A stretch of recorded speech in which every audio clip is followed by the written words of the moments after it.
আজকে এক উজ্জ্বল নক্ষত্রের সাথে মিলিত হতে চলেছি। ২০২৫ মাধ্যমিক শিক্ষাবর্ষে বা মাধ্যমিক পরীক্ষা হলো, মাত্র ৪ নম্বরের জন্য র্যাঙ্কে আসতে পারেনি। আমাদের স্কুলের অন্যতম সেরা ছাত্র, নাম সাগ্নিক কর। সে কি করে এই জায়গাটায় পৌঁছালো সে বিষয়ে ও নিজের কথা বলবে।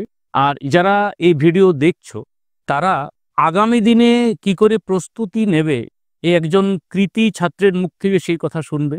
পাশেই সাগ্নিকের বাবা, যিনি নিয়মিত তাকে গাইড করে থাকেন, শান্তিকর, সেখানে আমি আমাদের এখানে পাশেই তাকে পেয়েছি।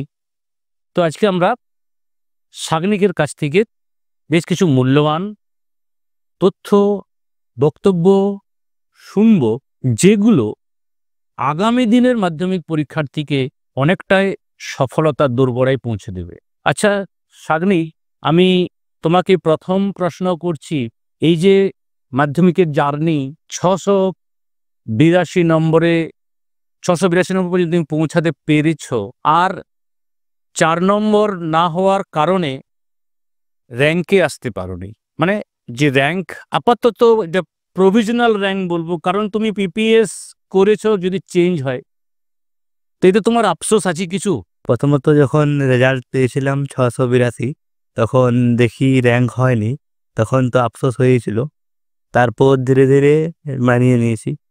না, ৬৮৬ আটকে গেল, তারপর রেজাল্ট যখন দেখলো ৬৮২, তা একটু আফসোস হয়েছিল। আচ্ছা, তখন কি মনে হলো যে আর ৪টে নম্বর কোন দিক থেকে এলে ভালো হতো?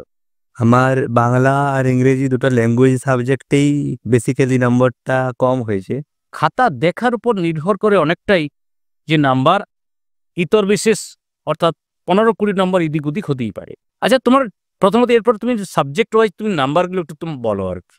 বাংলাতে আমার হয়েছে 95, হুম, ইংলিশে 94, ম্যাথে 98, আচ্ছা, ভূগোলে 100, ভৌত বিজ্ঞানে 100, আর জীবন বিজ্ঞানে 98, ইতিহাসে 97। 97। তাহলে ২-৩ করে, অর্থাৎ দুটো সাবজেক্ট বাদ দিলে ফিজিক্যাল সায়েন্স এবং জিওগ্রাফিতে 100, বাকি সাবজেক্টগুলো ২-৩ করে কম আছে, কিন্তু বাংলা এবং ইংরেজিতে একটু বেশি কমেই ওর ক্ষেত্রে ওর যে স্ট্যান্ডার্ড। তুমি আগামী দিনে ছাত্রছাত্রীদের কিভাবে প্রস্তুতি নিতে বলবে? প্রথমত যে কোনো সাবজেক্টেই টেক্সট বইই মেন, আর টেক্সট বই ধরেই পড়াশোনা করতে হবে। টেক্সট বই খুঁটিয়ে পড়তে হয়, হ্যাঁ, তাই তো? অর্থাৎ খুঁটিয়ে খুঁটিয়ে পড়ে। আচ্ছা, তুমি কি নোটস তৈরি করতে ওপরে স্যারের কাছে পড়তে কি? রেগুলার বেসিসে কোনো স্যারের কাছে যায়নি, আর নোটসও রেগুলার বেসিসে করা হয়নি। তবে স্যারেরা যেটা এক্সট্রা ইনফরমেশন দিতেন সেটা টেক্সট বইয়ে আমি তুলে নিতাম। এবার তুমি বলো যে বাংলা এবং ইংরেজিতে যে জায়গায় নম্বরটা কম হয়েছে সেখানে বড় লেখা, এতে কিছু কোথাও মনে হয়েছে যে এখানে ত্রুটি থাকতে পারে? বড় লেখা অর্থাৎ যে মানে রচনা ভিত্তিক লেখা। বাংলাতে এমসিকিউতে আমার একটা ভুল হয়েছে। আচ্ছা, বাকি নাম্বারটা আশা করি রচনা এবং প্রতিবেদন এর মধ্যে দিয়েই গেছে। আচ্ছা, নিয়মিত প্র্যাকটিস অর্থাৎ প্রশ্ন প্র্যাকটিস কখন থেকে করা উচিত? আমি আমার প্রিপারেশন শুরু করেছি জুন বা জুলাইয়ের থেকে। নিশ্চয়ই শুনতে পাচ্ছ যে জুন জুলাই মাস থেকে সে প্রস্তুতি নিয়েছে। তার আগের কথাটা তুমি বলে দিই, সাগ্নিক আগামী দিনের নিট প্রিপারেশন নিচ্ছে। অর্থাৎ ওই যে ক্লাস 9-এর শেষ থেকে জুন জুলাই মাস পর্যন্ত কিন্তু ওর নিটের প্রিপারেশন নিয়েছে। জুলাই মাস থেকে মাধ্যমিকের প্রিপারেশন নিচ্ছে। তার মানে জুলাই টু ফেব্রুয়ারি এই কটা মাসে কিন্তু ওর 682 মার্কস ক্যারি করেছে। তাহলে এর গাইড যদি এই যে বলছে সাগ্নিক, তাতে যদি তোমরা কতগুলো কথা শুনো, তাহলে অন্তত ওর কাছাকাছি পৌঁছাতে পারবে। তো এই 6 মাস বা 7 মাস কিভাবে প্রিপারেশন নিয়েছো? প্রথমত প্রতিটা সাবজেক্টেই আমি টেক্সট বই ফলো করেছি। আচ্ছা, তারপর স্যারেদের কাছে বিভিন্ন এক্সামের মাধ্যমে বাড়তি এক্সট্রা ইনফরমেশনগুলো অ্যাড অন করেছি। আচ্ছা। এরপর বিভিন্ন টেস্ট পেপারের থেকে প্র্যাকটিস তো ছিলই। যখন টেস্ট পেপার বেরিয়েছিল তখন টেস্ট পেপার কষেছো? হ্যাঁ, আচ্ছা, প্রতি সাবজেক্টে কটি করে পরীক্ষা দিয়েছিলে মোটামুটি? প্রতি সাবজেক্টে 90 নম্বরের পরীক্ষা 5-6টা। 5-6টা পরীক্ষা দিয়েছে এক একটি সাবজেক্টে। আমি ধরলাম 5টা, 5-7-এ 35টি পরীক্ষা দিয়েছে। নিশ্চয়ই স্যারেরা সেই খাতাগুলো দেখেছেন। হ্যাঁ। আচ্ছা, স্যার সন্তুষ্ট, মানে তোমার যে ত্রুটি বিচ্যুতি হচ্ছিল তখন নিশ্চয়ই অল্প স্বল্প ত্রুটি বিচ্যুতি ছিল কি সেই সময়? হ্যাঁ। ছিল। সেগুলো তোমার কারেকশন হয়েছে। হুম। আ তোমার 2টি সাবজেক্টে 100 হয়েছে। ভৌতবিজ্ঞান এবং ভূগোল। হুম। Very good. তো আমি বলছি যে জীবন বিজ্ঞানে 100 হলো না, অঙ্কে 100 হলো না। পরের বছরে তোমার ভাই বোনদের কি আ উপায় অবলম্বন করতে পারে যেটা তোমার মনে হচ্ছে যে এই জায়গায় আমার ত্রুটি রইতে পারে? জীবনবিজ্ঞান আর অঙ্ক বেসিক্যালি দুটো সাবজেক্টে আমার সিলি মিস্টেকের কারণে 100 হয়নি। তাই পরের বারের যারা মাধ্যমিক দেবে তাদের জন্য বলছি, তারা যেন বারবার এক্সাম দেওয়ার পরে রিভিশনটা করে। তার মানে প্রত্যেকটি প্রশ্ন ঠিক লিখেছি কিনা? আ অর্থাৎ সমস্ত প্রশ্নগুলো লেখা এবং তার উত্তর যথাযথ লিখেছি কিনা, তাই তো? এইটা বলতে চাইছো? হ্যাঁ, হ্যাঁ।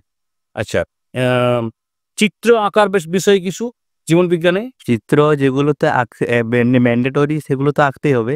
পাশাপাশি টিচারকে বেসিক্যালি ইমপ্রেস করার জন্য অন্যান্য যে সমস্ত কোয়েশ্চেন সেগুলোতেও চিত্র দেওয়া যেতে পারে। আচ্ছা, তার মানে যেখানে চিত্র চাইছে সেখানে চিত্র দিতেই হয়। এটা নিশ্চয়ই প্রত্যেকেই জানো। কিন্তু যেখানে চিত্র দিলে, অর্থাৎ যেখানে দিতে বলা নেই, সেই জায়গায় চিত্র দিলে যিনি খাতা দেখছেন, পরীক্ষক, তিনি কিন্তু ইমপ্রেসড হন এবং তাকে নম্বরটা বেশি দেন। অঙ্কে কোথাও মনে হচ্ছে কিছু?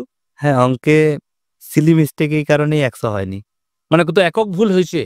একক বেসিক্যালি অ্যাড মনে হচ্ছে তো আসলতে যদি কিছুটা মনে করতে পারো। যোগ বিয়োগের বেসিক্যালি আমার ভুল হয়ে গেছে। আচ্ছা, মনে হচ্ছে আর 98 হয়ে রয়ে গেছে। এরপরে প্রতি বিষয় ধরে আগামী দিনের তোমার ভাই বোনদের কি মেসেজ দিতে চলেছ? তুমি প্রথমে বাংলা বলো, তারপরে ইংরেজি বলবে, ঠিক আছে? বাংলা প্রথমত একটি সাহিত্যধর্মী ভাষা। তাই নিজের মনের ভাবটাকে সম্পূর্ণরূপে বহিঃপ্রকাশ করাই এর মূল লক্ষ্য হওয়া উচিত। তাই বাংলার ক্ষেত্রে প্রতিটা টেক্সটকে নিখুঁতভাবে পড়ে এর ভাববস্তুকে মাথায় রেখে নিয়মিত প্র্যাকটিস করতে হবে কোশ্চেনগুলোকে। তারপর সেগুলোকে কোনো টিচারের কাছে বা শিক্ষকের কাছে চেক করিয়ে নিয়ে লেখানো যেতে পারে। ফুল মার্কসের দিকে এগোচ্ছে কিনা, অর্থাৎ মাধ্যমিকের পরিপ্রেক্ষিতে লেখাটা হ্যাঁ। হচ্ছে কিনা। আর রচনা কিরকম প্র্যাকটিস করতে? রচনার ক্ষেত্রে নিয়মিত প্র্যাকটিস করে গেলেই ভাষার সম্পূর্ণ বহিঃপ্রকাশ হবে এবং শিক্ষক মহাশয় যিনি খাতা দেখছেন তিনি খুশি হবেন। তার মানে যিনি মাধ্যমিকের খাতা দেখেন তাকে একবার দেখিয়ে নেওয়া। হ্যাঁ। বারবার, হ্যাঁ, একবার নয়। আচ্ছা, ইংরেজির ক্ষেত্রে কি করেছো? ইংরেজির ক্ষেত্রেও একইভাবে। তো ভোকাবুলারিকে স্ট্রং করার জন্য ভোকাবুলারিতে যে 8 নাম্বার আছে সেটা খুবই আনপ্রেডিক্টেবল। তাই সেটাকে স্ট্রং করার জন্য নিয়মিত শনি রবিবার যে নিউজ পেপারগুলো হয় সেগুলোকে আনসিন হিসাবে মনে করে সেগুলোর থেকে প্র্যাকটিস করতে হবে। অ্যান্ড রাইটিং নিয়মিত চর্চা করলে তবেই উন্নত হবে। আচ্ছা, এরপর তুমি চলে এসো সায়েন্স বিভাগে। প্রথমে ম্যাথের বিষয়টা বলো যে কিরকম প্র্যাকটিস করা প্রতিদিন দরকার। ম্যাথের ক্ষেত্রে যে সমস্ত টেস্ট পেপারগুলো মার্কেটে থাকে সেগুলোর প্রতিটা পেজ ধরে পরীক্ষার আকারে দিলে অনেকটা ঠিক হয়, ত্রুটিমুক্ত হয়। আচ্ছা, কোনো চ্যাপ্টার ম্যাথের তুলনামূলক কাঠিন্যতা বেশি, সেটাকে যদি ত্রিকোণমিতি বা অন্য কিছু, সেটা নিয়ে যদি কিছু বলো। তো এগুলো বেশি কাঠিন্য লাগে, সেগুলোকে টপিক ওয়াইজ প্র্যাকটিস যে কোয়েশ্চেন সেগুলো ধরে প্র্যাকটিস করলে তার কঠিন্যতা অনেকটা দূর হয়। আচ্ছা, জীবনবিজ্ঞান? জীবনবিজ্ঞানও একই, টেক্সট বই ফলো বেশি করাই ভালো। রেফারেন্স বইয়ের উপরে নির্ভরতা অতটা উপযুক্ত নয়। অ্যান্ড নিজের লেখা উত্তরটাকেই শিক্ষক মহাশয়ের কাছে চেক করিয়ে নিয়ে সেটাকে বারবার নিখুঁত করাটাই উপযুক্ত। আর মাঝখানে একটা কথা বলি, প্রত্যেকটি সাবজেক্টে 35-36 নম্বর করে শর্ট আছে। শর্টের জন্য কিরকম প্রিপারেশন নিয়েছ? শর্টের জন্য সায়েন্সের যে সাবজেক্টগুলো ভৌতবিজ্ঞান আর জীবনবিজ্ঞান সেগুলোতে টপিকটা ভালো করে বুঝলেই শর্টটা অনেকটা হয়ে যায়। কিন্তু ইতিহাস এবং ভূগোল শর্টটা খুবই আনপ্রেডিক্টেবল, ইতিহাসে বিশেষ করে। তাই সেগুলোকে টেক্সট বইয়ের প্রতিটা লাইনকে মার্কিং করে বারবার রিভিশন দিলে তবেই শর্টটাকে সম্পূর্ণ ধরে রাখা যায়।